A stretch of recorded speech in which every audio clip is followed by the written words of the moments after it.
Good morning! Welcome to a week in the life of a tattoo artist. I was gonna film a whole morning routine, but I woke up late, so I basically just woke up. I had some pho broth for breakfast and a coffee. I'm usually one of the first people to get here. I like to start my day early. I'll usually take my first appointment at 10:30, so I'll get here around 10 to set up and just settle in for the day, print out my drawing sizes, work on some flash if I have some free time before my client gets here.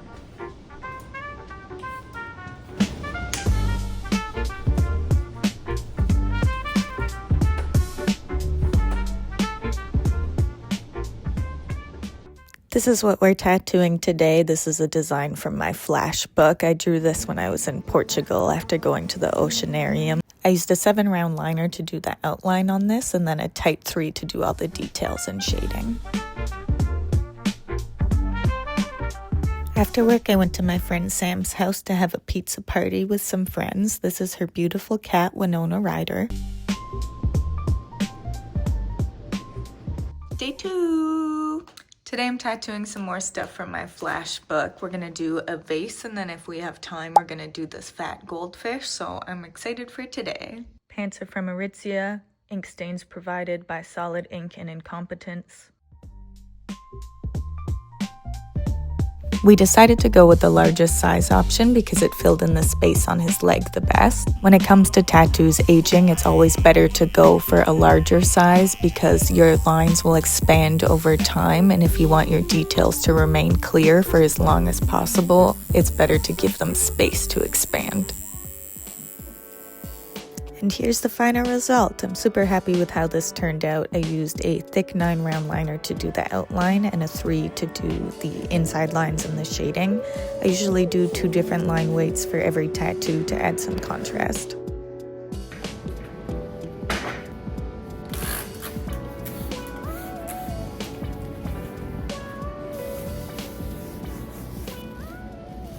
That fits pretty well. You can check it out. There's a mirror next to the couch. Oh yeah though. Today was a pretty short day. I just had one small tattoo from my repeatable flash. I work at a private studio, which means that we don't do walk-ins, so all of my clients come from my Instagram. December and January is usually the slow season because people have spent all their money on holiday shopping. So I got to come home early and play with my dog.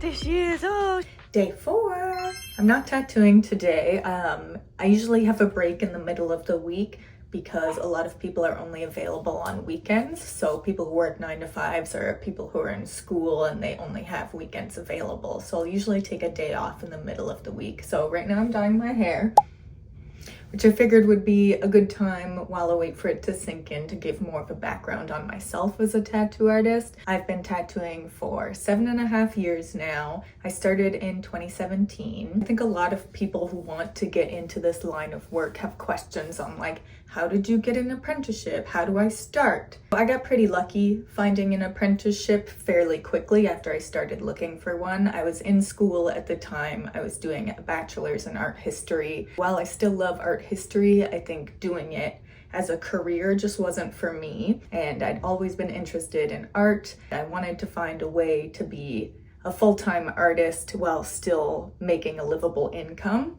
I put together a portfolio. It was basically just drawings that I had done in some different styles to try to showcase my abilities. And I went to tattoo shops and I got very lucky to find someone who was about to open a private studio called Black Rose. So her name is Christina and she was my mentor. We were 4 people, so it was a really nice intimate group to really get to know the craft. My apprenticeship was about a year long. Basically, the first couple months you're just watching to see how to hold the machine, how to set up, cleaning, getting people food. I didn't actually touch a tattoo machine until I was about 6 months into my apprenticeship. So I think that can be frustrating for a lot of people when you're so eager to start that you're just kind of sitting there for a good amount of time. But it is important to really understand what you're about to do before you permanently put something in somebody's skin.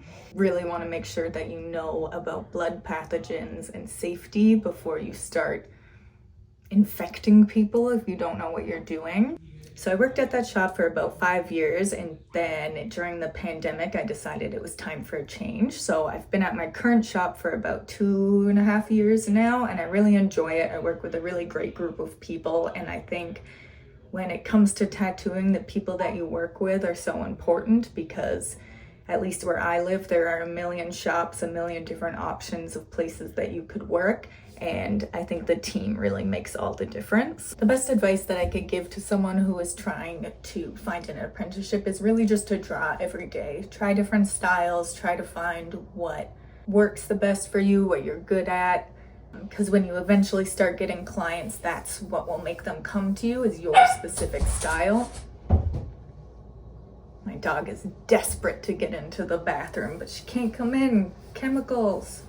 Perseverance is also very important. I think it can be really discouraging trying to find an apprenticeship because they are difficult to find. I think it's also important to research who you want to be your mentor. There are unfortunately some creeps out there who will take advantage of your free labor.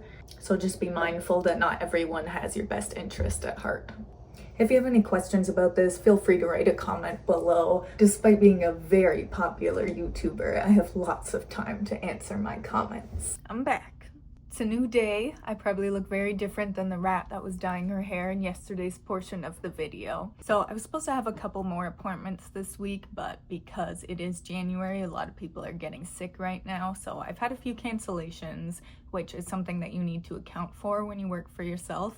Although I do work at a shop, I am still my own boss because I rent that chair. It's not like my boss doesn't give me any money. All of my money comes from the tattoos itself. I don't get like a hourly wage or a minimum wage type thing. All of my money comes from my clients. Working for yourself does have a ton of benefits and it's super fun. I love what I do. There are times when it is hard. Anyone who works a freelance job will know that the income is not steady. There's always periods of times where you're not as busy as you are in other times. Times like this, I will try to just do all of the work that is not doing the actual tattoo. So I'll work on drawings, I'll make reels for Instagram, which sucks, but unfortunately, a lot of tattoo artists do rely heavily on Instagram to get clients because that's how people can find your style, find your shop, know about you as an artist.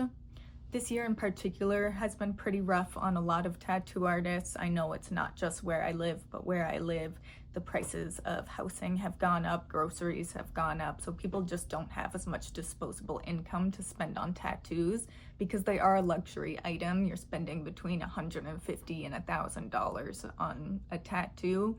Typically, it's a lot of money. So because that's basically it for my week, I'm gonna end this video here. If you made it this far, thank you so much for watching. Feel free to subscribe. Thanks for watching. Love you. Bye.